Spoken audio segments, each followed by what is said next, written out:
అతి సాధారణ స్థాయి నుంచి జీవిత ప్రయాణాన్ని మొదలు పెడితే వాళ్ల జీవితంలో అందుకోలేని అత్యున్నత శిఖరాలని ఎదిగిన వాళ్ళు, ఎత్తుకు పోయిన వాళ్ళు ఎందరో ఉన్నారు. వీళ్ళ గురించి మాట్లాడుకుంటూ ఉంటే ముఖ్యంగా మనకి గుర్తుకొచ్చేది వెండితెర రంగం. ఎంటర్టైన్మెంట్ ఇండస్ట్రీలో ముఖ్యంగా ఇలా చరిత్ర సృష్టించిన ఎందరో గొప్ప గొప్ప ఆర్టిస్టుల గురించి, నటుల గురించి ఇలా ఎవరికున్న టాలెంట్తో వాళ్ళు రాణిస్తూ ఓ ప్రత్యేకమైన గుర్తింపును సంపాదించుకున్న వాళ్ళే. సరిగ్గా అలాంటి కోవలోకే చెందుతుంది ఎవరో కాదు, మన సుమా కనకాల. సుమక్క పేరు చెప్పగానే ఈ పేరుకి పరిచయం అవసరం లేదు అని అనడంలో ఎలాంటి సందేహం లేదు అని అనాల్సిందే ప్రతి ఒక్కరూ కూడా. అతి సాధారణ స్థాయి నుంచి తన కెరియర్ ని ప్రారంభించింది. రైల్వే డిగ్రీ కాలేజీలో డిగ్రీ వరకు చదువుకున్న ఆమె దూరదర్శన్ ద్వారా ఎంటర్టైన్మెంట్ ఇండస్ట్రీలోకి ఓ సీరియల్ ఆర్టిస్ట్ గా అడుగు పెడితే కట్ చేస్తే దాదాపు 25 ఏళ్లకు పైగా బుల్లితెరపై తిరుగులేని రారాణిగా తన టాలెంట్ తో సుమా యాంకరింగ్ తరువాతే ఇంకెవరైనా అన్నట్లు ఓ ప్రత్యేకమైన గుర్తింపును సంపాదించుకుంది. అంతేకాదు, ఎంత ఎత్తుకు ఎదిగి ఉన్నా ఒదిగి ఉండే తత్వంతో ప్రతి ఒక్కరి గుండెల్లోకి చేరువైపోయింది. అందుకే అందరూ ముద్దుగా సుమా కనకాల అనడం కంటే మన సుమక్క అని వయస్సుతో నిమిత్తం లేకుండా చిన్నా చితక పెద్దవాళ్లు, ముసలివాళ్లు అందరూ ముద్దుగా పిలుచుకుంటూ ఉంటారు. అలాంటి సుమా కనకాల గారికి సంబంధించిన ప్రతి విషయం నెట్టింట్లో ఎంత సెన్సేషన్ ని క్రియేట్ చేస్తుందో మనందరికీ తెలుసు. అయితే రీసెంట్ గా సుమా కనకాల గారి గురించి వెలుగులోకి వచ్చిన ఓ విషయం ఇప్పుడు అందరినీ ఆశ్చర్యానికి గురిచేస్తుంది. పైగా ఈ విషయాన్ని ఎవరో కాదు, ప్రముఖ నటుడిగా రాణించిన రాజీవ్ కనకాల గారు వెల్లడి చేయడమే ఇప్పుడు హాట్ టాపిక్ గా మారింది. ఏంటండి, వింటుంటే ఆశ్చర్యంగా ఉంది కదా, కానీ నేను చెప్పేది అక్షరాల నిజమండి. ఆ విషయంలోకి వెళ్తే ఈ మధ్య కాలంలో రాజీవ్ కనకాల గారు ఓ ప్రముఖ ఛానల్ కి ఇచ్చిన ఇంటర్వ్యూలో ఆయన సినీ మరియు వ్యక్తిగత జీవితానికి, అందులోనూ ఆ మధ్య కాలంలో సుమా మరియు రాజీవ్ కనకాల గారు విడిపోయారని, విడాకులు తీసుకున్నారని, వేరువేరుగా ఉంటున్నారు, వీళ్ళిద్దరి మధ్య మనస్పర్ధలు వచ్చాయంటూ ఎన్నో రూమర్లు కూడా వచ్చాయి.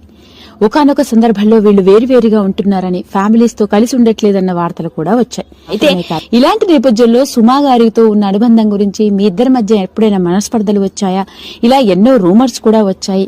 మరి మీరేమో సినీ నేపథ్య కుటుంబం నుంచి వచ్చిన వారు, మీ నాన్నగారు దేవదాస్ కనకాల ఎందరో సినీ ఆర్టిస్టులకి యాక్టింగ్ లో ట్రైనింగ్ ఇచ్చారు. అలా మీరు వెండితెర మీద రాణిస్తున్నారు. అలాంటి మీరు సుమా కనకాలను ఎందుకు ఆఫ్ స్క్రీన్ చేసేశారు, ఎందుకు వెండితెర మీద రాణించలేదు అని అడిగితే దానికి కారణం ఆయన ఏంటో చెప్పారో తెలిస్తే మనందరం ఆశ్చర్యపోవలసిందేనండి. ఆయన మాట్లాడుకొస్తూ, అవును, సుమాని అసలు వెండితెర మీద రానికుండా చేయడానికి కారణం నేను.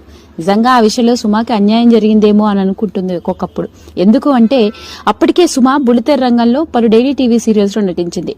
ఆ టైంలోనే మేమిద్దరం ప్రేమలో కూడా పడ్డాం. అయితే ఒకానొక సందర్భంలో సుమా తనకి వెండితెర మీద నటించాలని అనిపిస్తోందని, తాను నటిని అవుతాను అన్న విషయాన్ని నాతో వెల్లడి చేసింది. నా పరిస్థితి ఏమో దేవదాస్ కనకాల గారి కొడుకుగా గుర్తింపే కానీ పలు సినిమాల్లో నటిస్తున్నప్పటికీ నా పేరే స్క్రీన్ మీద సరిగ్గా కనిపించలేదు.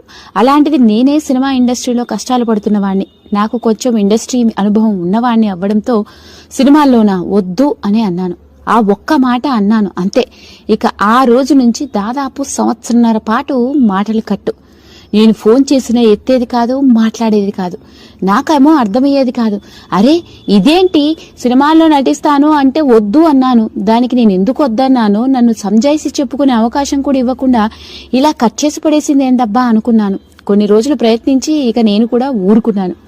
అయితే ఈ గ్యాప్ లో సుమా కళ్యాణ ప్రాప్తిరస్తులో నటించింది. ఆ తర్వాత తన మాతృభాష అయిన మలయాళంలో కూడా పలు సినిమాల్లో నటించింది. కాకపోతే సినిమాలు పెద్దగా ఆడలేదు. కళ్యాణ ప్రాప్తిరస్తులో నటించింది కానీ సినిమా హిట్ అవ్వలేదు. మలయాళంలో సినిమాలు కూడా అలానే పెద్దగా గుర్తింపేమి రాలేదు. అయితే 1.5 సంవత్సరాల తర్వాత సుమా నాకు మళ్లీ కనిపించింది ఎక్కడంటే, అప్పుడు టీవీ ఆర్టిస్టుల అసోసియేషన్ లో ఎన్నికలు జరుగుతూ ఉంటే ఆ ఎన్నికల్లో పోటీగా నిలబడింది. ఇక సుమాకి ఓటేయండి అని మనం చెప్పుకోవాలి కదా, అందుకే ఆ విధంగా నేను సుమాకి సపోర్ట్ చేయడం. అప్పుడు మాటలు కలిశాయి.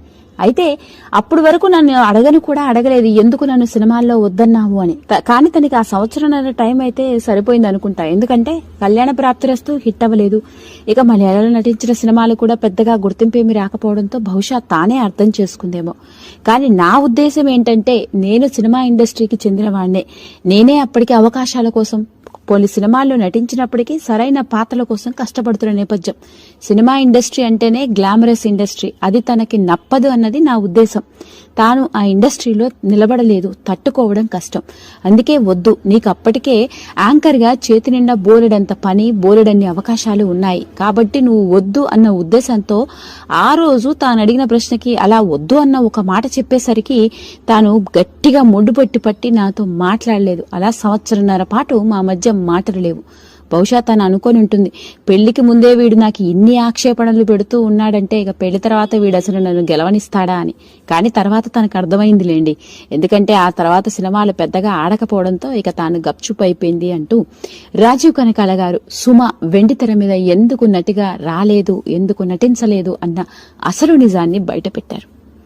నిజం చెప్పాలంటే సుమా గారు వెండితెర మీద కంటే ఇలా మనకి బుల్లితెర మీద యాంకర్ గా సినిమా సెలబ్రిటీల ఫంక్షన్లకి గలగలా మాట్లాడే తన వాక్ చాతుర్యంతో, తన స్పాంటనిటీతో అందరినీ కడుపుబ్బా నవ్విస్తూ ఉంటే ఇలానే బాగుంది.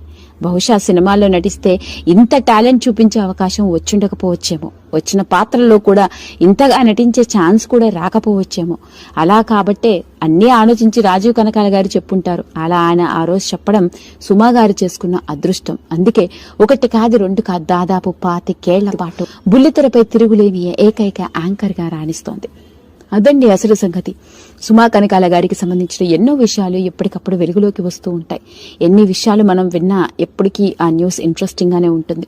అలాంటి ఓ ఇంట్రెస్టింగ్ విషయమే ఇప్పుడు లేటెస్ట్ గా రాజీవ్ కనకాల గారు ఇచ్చిన ఇంటర్వ్యూ ద్వారా వెలుగులోకి రావడం నెట్టింట్లో తెగ సెన్సేషన్ ని క్రియేట్ చేస్తోంది. ఈ వీడియో కనుక మీకు నచ్చినట్లయితే లైక్ చేయండి, షేర్ చేయండి, సబ్స్క్రైబ్ చేసుకోండి. మరిన్ని వీడియోస్ కోసం పక్కనే ఉన్న బెల్ ఐకాన్ని నొక్కడం మాత్రం మర్చిపోకండి.